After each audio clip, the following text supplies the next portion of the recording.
एक जंगल में टुनी चिड़िया रहती थी। वह बहुत ही गरीब थी। एक दिन उसका पति इसके पास आता है और कहता है, अरे टुनी, हमारी शादी को कितने दिन हो गए पर हमें अभी तक कोई बच्चा नहीं हुआ।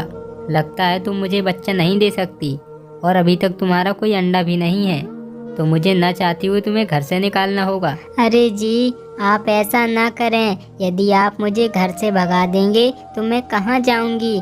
मेरा कौन है इस दुनिया में आपके सिवा? आप ऐसा ना करें। अरे मैं कुछ सुनना नहीं चाहता टुनी, बहुत साल से इंतजार कर रहा हूँ, अभी तक हमें कोई संतान नहीं हुई है। मैं तुम्हें नहीं रख सकता, जाओ निकल जाओ यहाँ से। पर उसका पति नहीं मानता और उसे घर से बाहर जाने के लिए कहता है, नहीं जी, मुझे घर से मत निकालिए। आपको पता है ना, बच्चा तो भगवान की देन होते हैं। भगवान को जब देना होगा दे देंगे। आप मुझे घर से मत निकालिए, मैं कहाँ जाऊंगी? टुनी उसके सामने सामने बहुत गिड़गिड़ाती है, लेकिन वह नहीं मानता और उसे धक्के मार के घर से निकाल देता है।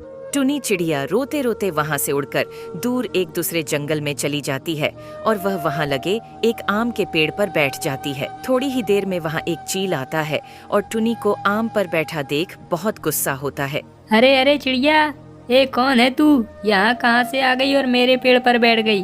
अरे पेड़ पर अच्छे आम लगे देखे नहीं कि मुंह उठा के चले आते हो? चल निकल यहाँ से, वरना यहीं से पटक दूंगा। चील भैया, आप मुझे यहाँ से मत भगाइए। मैं आपके आम खाने नहीं आई हूँ, मैं तो बस थोड़ा आराम करने लगी। मुझे मेरे पति ने घर से निकाल दिया है।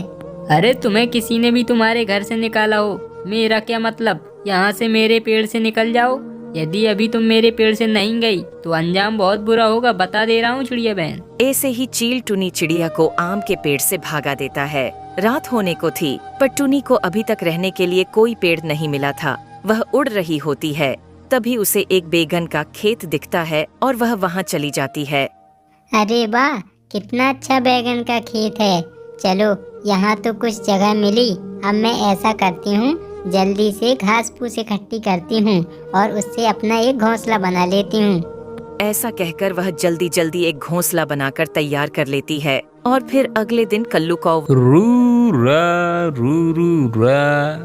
अरे वाह, आज तो मैं बहुत खूबसूरत लग रहा हूँ। लगता है जंगल में मेरे से खूबसूरत कोई पक्षी नहीं बनाया भगवान ने। हाँ, अब ज्यादा तारीफ ना करते हुए हार की तरफ निकलता हूँ। थोड़ा खेतों पर भी ध्यान दे लूंगा और हाँ, बैगन में भी पानी डालना है। अब मुझे जाना चाहिए, नहीं तो आईने से मेरी नजर नहीं हटेगी। कहीं मेरी नजर मुझे ही न लग जाए। हाँ। कल्लू कौवा ऐसा कहकर अपने खेतों की तरफ जाता है। कल्लू कौवा जब बैगनों में पानी डाल रहा होता है, तभी उसे एक घोंसला दिखाई देता है। अरे ये क्या? ये तो घोंसला है। अभी कल तक तो यहाँ पर कोई घोंसला नहीं था। लगता है रात में किसी पक्षी ने बना लिया है। मुझे अभी के अभी ये घोंसला तोड़ना होगा, नहीं तो ये पक्षी यहाँ रहने लगा तो मेरे सारे बैगनों को नष्ट कर देगा। हाँ। ऐसा कहकर वह घोंसले के पास जाता है। वह घोंसले को तोड़ता उससे पहले वहाँ पर टोनी चिड़िया आ जाती है और उसे घोंसला तोड़ने से मना करती है। कौवा भैया, आप मेरे घोंसले को ना तोड़ें। ये घोंसला मेरा है, ये घोंसला मैंने बनाया है। मुझे कहीं पर कोई पक्षी रहने नहीं दे रहा था, इसलिए मैंने घोंसला यहाँ बना लिया। कृपया आप मुझे यहाँ से ना भगाएं, मेरा कोई नहीं है। टूने चिड़िया को देखकर गोवा की होश उड़ जाते हैं और वह उसे देखा ही रह जाता है, क्योंकि टोनी चिड़िया बेहद खूबसूरत थी। यह देखकर टोनी चिड़िया से कौवा बोलता है, क्या क्या क्या क्या? ये घोंसला तुम्हारा है? तुम्हारा है? कोई बात नहीं, तुम्हारा घोंसला है तो रहने दो। अरे तुम जैसी इतनी सुंदर चिड़िया का घोंसला भला मैं कैसे तोड़ सकता हूँ? धन्यवाद कल्लू भैया आपका, आपने मुझे यहाँ रहने दिया, वरना मुझे कोई भी पक्षी पेड़ों पर भी नहीं बैठने दे रहा है। सारे पक्षी मुझे भगा दे रहे हैं, क्योंकि मैं इस जंगल की नहीं हूँ ना। अरे कोई बात नहीं चिड़िया, तुम यहाँ रह सकती हो। मैं तुम्हारे घोंसले को कुछ नहीं करूँगा, तुम यहाँ आराम से रह सकती हो। बस एक काम, बस मुझे भैया मत बोला करो, बहुत बुरा लगता है। ठीक है, मैं आपको भैया नहीं बोलूँगी। तो आप अपना नाम बता दीजिए, आपका क्या नाम है?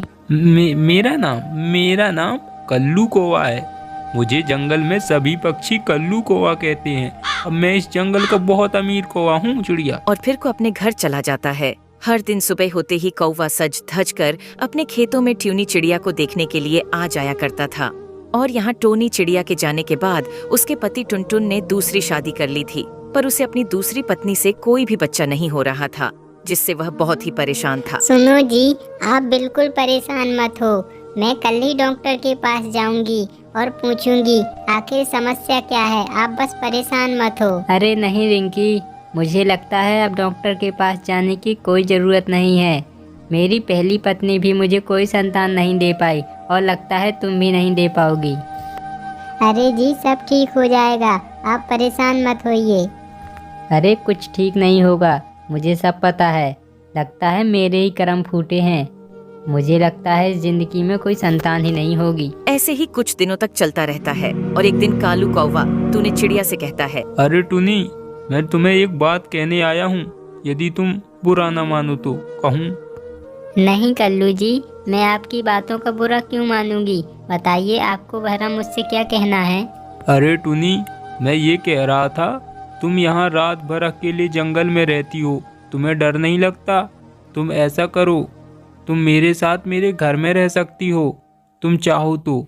नहीं कल्लू जी, मुझे डर भी लगेगा तो मैं कर क्या सकती हूँ।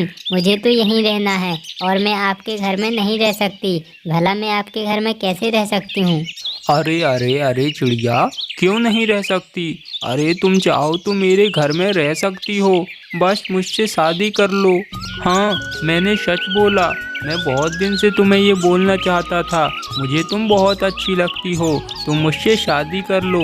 मैं तुमसे शादी करना चाहता हूँ चिड़िया। ये सुनकर टोनी चिड़िया को कुछ समझ नहीं आता और वह शादी के लिए हाँ कर देती है। फिर वे दोनों अगले ही दिन शादी कर लेते हैं और ट्यूनी चिड़िया कालू कौवा के साथ उसके आलीशान घर में रहने लगती है। अरे टूनी, यही है अपना घर, अच्छा है ना? अरे पूरे जंगल में सबसे अमीर कौवा हूँ मैं, और आज से तुम सबसे अमीर चिड़िया। हाँ हाँ हाँ। हाँ कल्लू जी, आपका घर तो सच में बहुत अच्छा है। कुछ ही दिनों बाद टूनी चिड़िया 2 बच्चों को जन्म देती है और वह खुशी खुशी अपने पति कल्लू कौवे के साथ रहने लगती है। पर यहाँ पर अपनी के पहले पति टुनटुन को कोई भी संतान नहीं हो रही थी। इससे वह दिन प्रतिदिन पागल हो रहा था। ऐसे ही वह है पागलपन में एक दिन पहाड़ी से नदी में छलांग लगाकर अपनी जान दे देता है। अरे टूनी, हमारे बच्चे तो बिल्कुल तुम पर गए हैं। कितने प्यारे प्यारे हैं, एकदम तुम्हारे जैसे। हाँ जी, आपने बिल्कुल ठीक कहा। अब बेटियां तो अपनी मम्मी पर ही जाएंगी ना। यदि बेटा होता तो आप पर जाता। अरे बेटी हो या बेटा, उसमें कौन सा फर्क? मुझे तो दोनों ही प्यारे हैं। और कुछ दिनों बाद टूने के बच्चे भी बड़े हो जाते हैं और वे दोनों अपनी माँ के लिए मीठे मीठे फल लाते हैं और ऐसे ही भी खुश रहने लगते हैं।